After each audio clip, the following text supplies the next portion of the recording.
ఒరే అభి ఇవన్నీ మీ తాత కలెక్షన్లా ఉన్నాయిరా. రేయ్ నోర్మయ్యరా, తాత బిజినెస్ మ్యాన్ అన్నా. వెరీ రేర్ కలెక్షన్ రా, ఇంటర్నెట్ లో కూడా దొరకవు. అయితే ఇంకా వెతుకుదాం.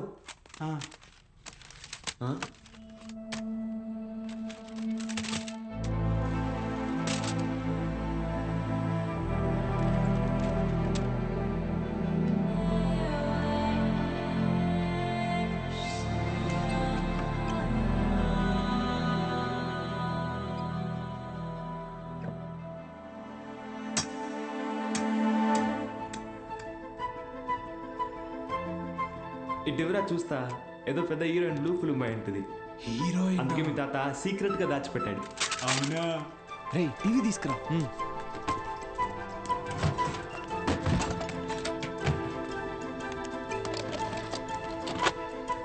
రేయ్ సౌండ్ తగ్గించరా, సౌండ్ తగ్గించు.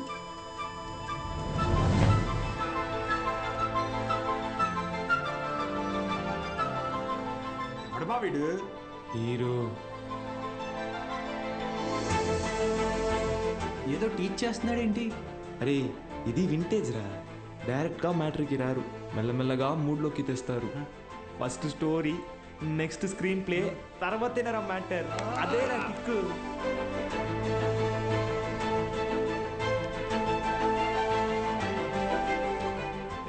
ఎంతసేపు రాది, ఫార్వర్డ్ కొట్టరా.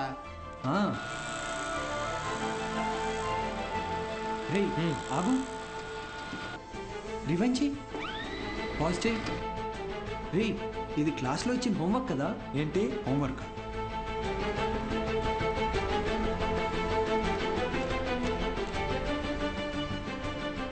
సౌండ్ పెట్టి ప్లే చేయి. f of x is equal to cos square x plus 1 minus cos square x the whole square by sin square x plus cos to the power of 4x. Cos square x plus 1 plus cos to the power of 4x minus 2 cos square x by sin square x plus cos to the power of 4x. Understand? ఇక్కడ a minus b the whole square ఫార్ములాని use చేయాలి.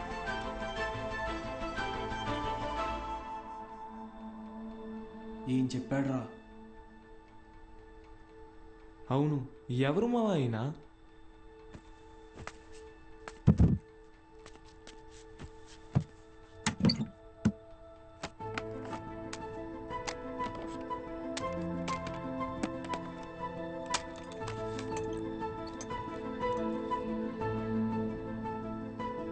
ఏ స్ఫూర్తి 4th May 2000 సిరిపురమా? అరే ఇక్కడ నుంచి 40 కిలోమీటర్లేరా. వెళ్దామా? రే ఎందుకురా? ఆ వీడియోలో ఉన్న ఇంత ట్యూషన్ చెప్పించుకుంటే ఎంసెట్లో ర్యాంక్ కొట్టచ్చు, మన ఇంట్లో వాళ్ళకి కూడా డబ్బులు మిగిల్చవచ్చు. అవును.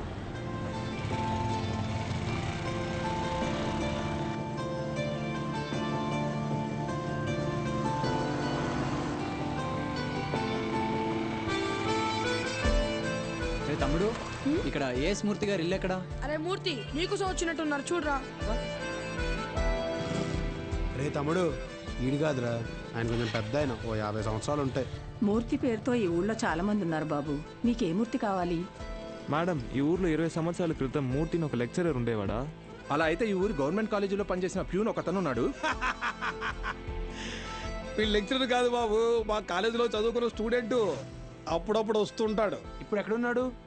కడపలో, ఆ జిల్లా కలెక్టర్ కదా. కలెక్టరా? ట్యూషన్ చెప్తారంటావా? ఒక్కసారి కలవాలనుందిరా.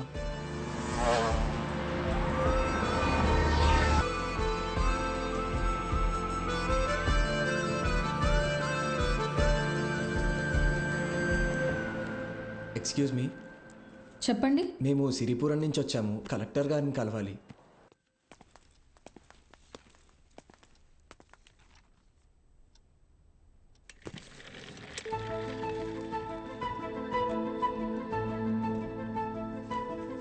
రే ఈడ ఆయన కాదురా, పదా. రే కలెక్టర్ రా. రండి వెళ్దాం. ఒకసారి అడిగి చూద్దాం. ఆయన చూస్తున్నాడు రా. ఏంటి, ఎవరు మీరు? ఇటు రండి. మీ పాటికి మీరు వచ్చారు, పోతున్నారు, ఏంటి సంగతి? సార్ మేము అనకాపల్లి నుంచి వచ్చాం. అయితే అది సార్, రీసెంట్గా వీళ్ళ తాత వీడియో షాప్ అమ్మేస్తుంటే. వీడియో షాపా? మీ తాత పేరేంటి? భూషణం సార్. భూషణం గారి మనవడువా? రండి కూర్చోండి.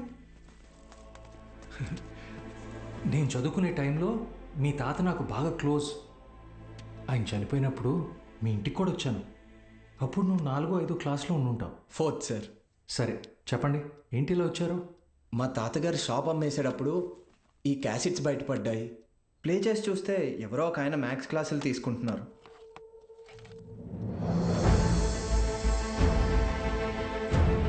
ఈ బాక్స్లో మీ పేరు కూడా రాసింది, అందుకే.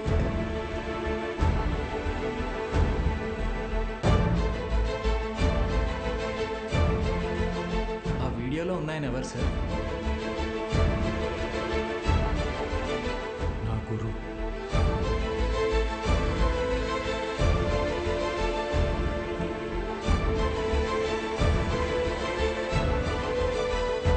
బాలు సార్.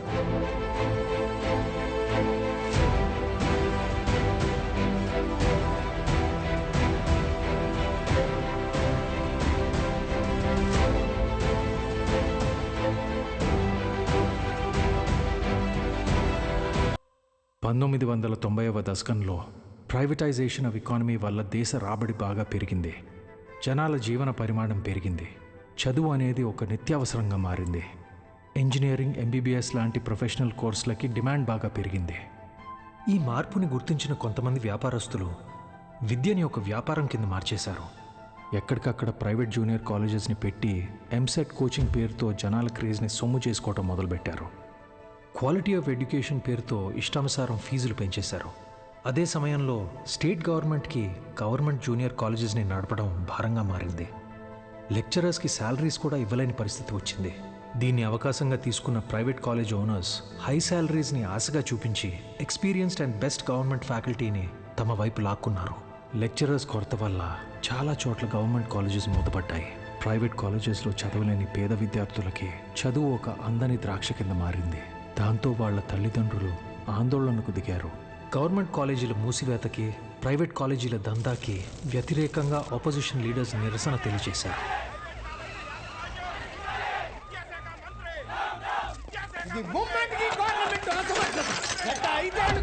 ప్రైవేట్ కాలేజీల దందా విచ్చలవిడి శృంగారంలా నడుస్తోంది. నా చదువు మొత్తం 5,000 ఫినిష్ అయింది. శ్రీనివాస్ త్రిపాఠి ఎడ్యుకేషనల్ ఇన్స్టిట్యూట్స్ అధినేత, private junior college association president. Government junior కాలేజీలని నడపలేని పరిస్థితిలో ఉన్న ప్రభుత్వం నింద తమ మీద పడకుండా ఉండటానికి ఫీజు రెగ్యులేషన్ బిల్తో ప్రైవేట్ జూనియర్ కాలేజెస్కి చెక్ పెట్టే ఆలోచనలో ఉందని తెలుసుకున్నాడు త్రిపాఠి. దాంతో ఒక మాస్టర్ ప్లాన్తో ముందుకొచ్చాడు. A man with a dangerous vision.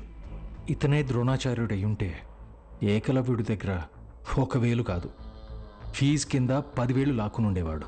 Private junior కాలేజీలు గవర్నమెంట్తో కలిసి పనిచేసేందుకు ముందుకు రాబోతున్నాయి. మూతపడ్డ గవర్నమెంట్ కాలేజీల్ని ప్రైవేట్ జూనియర్ కాలేజీల అసోసియేషన్ తరఫున దత్తత తీసుకోబోతున్నాం. మా దగ్గర ఉన్న బెస్ట్ లెక్చర్స్ని అక్కడ అపాయింట్ చేసి శాలరీస్ కూడా మేమే ఇస్తాం.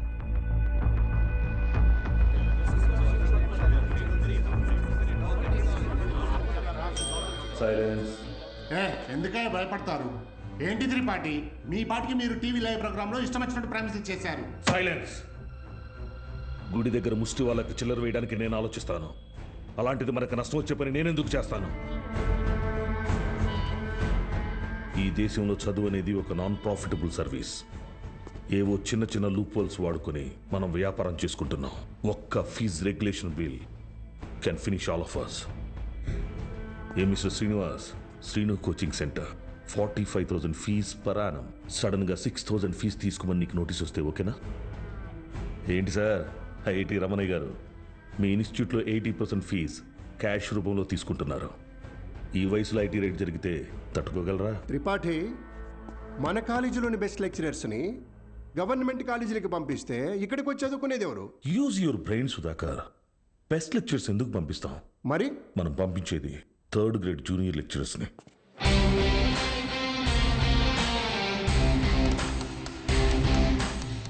సీనియర్ లెక్చరర్స్ ఆబ్సెంట్ అయినప్పుడు స్టూడెంట్స్కి అటెండెన్స్ తీసుకునేవాళ్ళు, స్టడీ హౌస్లో గైడ్ చూసి డౌట్స్ తీర్చేవాళ్ళు, నైట్ టైం హాస్టల్స్ దగ్గర స్టూడెంట్స్ని కాపలా కాసి వాచ్మెన్ గాళ్ళు. వాలీబాల్ బెట్ మ్యాచ్ సార్, ముందు 100 రూపాయలు అన్నారు, ఇప్పుడు వేయిస్తేనే కానీ వెళ్ళను అంటున్నారు సార్.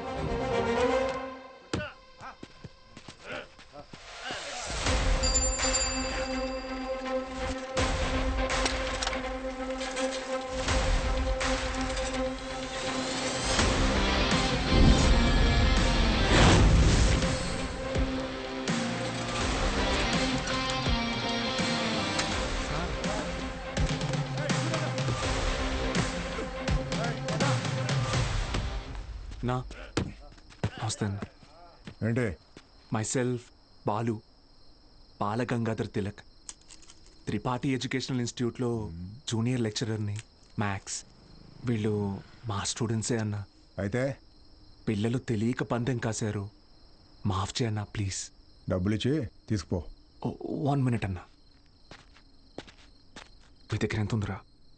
అది సార్ మొత్తం 100 రూపీస్ ఉన్నాయి సార్.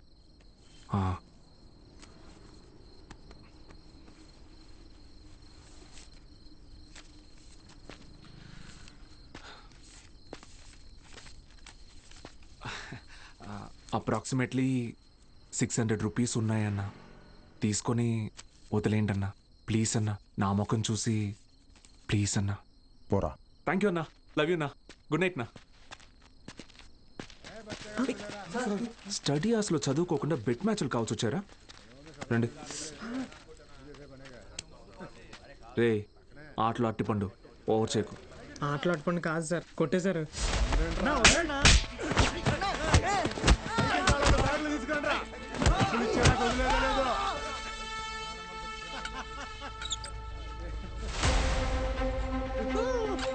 నా మా స్టూడెంట్స్ని కొట్టావా? నూకినా అయితే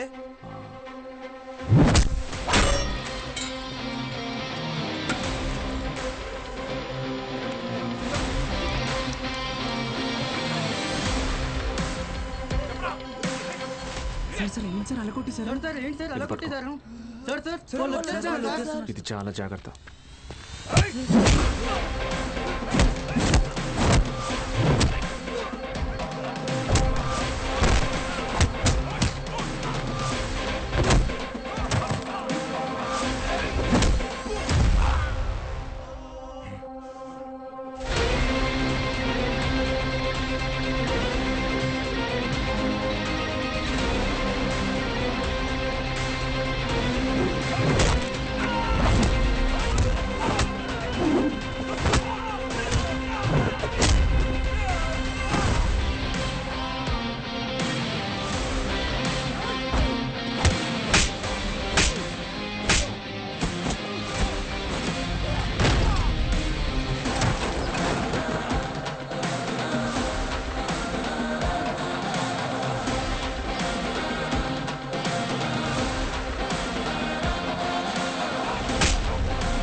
అప్పుడు కానీ వాడు కంట్రోల్ అవ్వడు.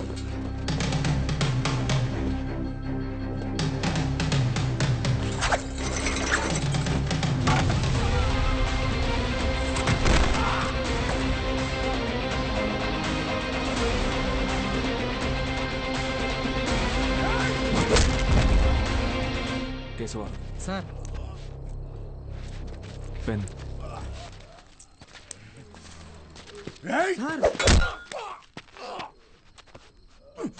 దేవుడు ఉన్నాడన్నా. Good morning everyone. మీ అందరినీ సమావేశపరచడానికి ఒక కారణం ఉంది.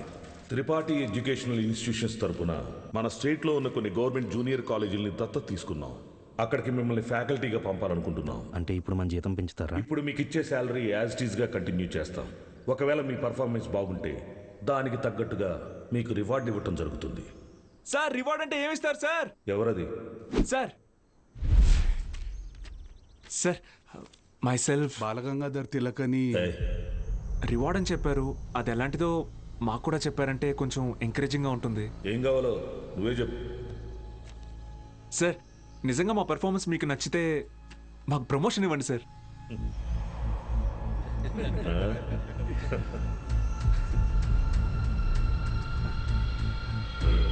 సరే, మీకు పోస్టింగ్ ఇచ్చిన కాలేజీలో మీరు చెప్పే సబ్జెక్టులో ప్రతి ఒక్క స్టూడెంట్ని పాస్ అయ్యేలా చేస్తే మీకు సీనియర్ లెక్చరర్ పోస్ట్ ఇస్తాను. Okay? Okay sir, super sir, thank you sir. Sir అవసరమా సార్ ఇదంతా? పోయిన నెల నా డ్రైవరు జీతం పెంచకపోతే మానేస్తానని ముందుకేశాడు. సరేరా, ఒక నెల రోజుల పాటు కారు ఎక్కడా గుద్దుకుండా నడుపు, జీతం పెంచుతానని చెప్పాను. కిందటి నెల వరకు వాడు ఒక్కసారి కూడా యాక్సిడెంట్ చేయలేదు. కానీ ఈ నెల కారుకు 3 పెట్టాడు డెంట్లో. మనకిచ్చే ఉద్దేశం లేకపోతే వాడికి మొయ్యలేనంత ప్రెజరైనా ఇవ్వాలి, లేదా చేయలేనంత పనైనా అప్పచెప్పాలి. రై, ఏసీ ఆన్ చేసావా? వేసాను సార్. జీతం పెంచమని అడగటం మానేసి ఉద్యోగం తీయకపోతే చాలు అన్నట్టు పడి ఉన్నాడు. వీళ్ళు అంతే పడి ఉంటారు. ఎక్కువ ఆలోచించుకో. Yes sir.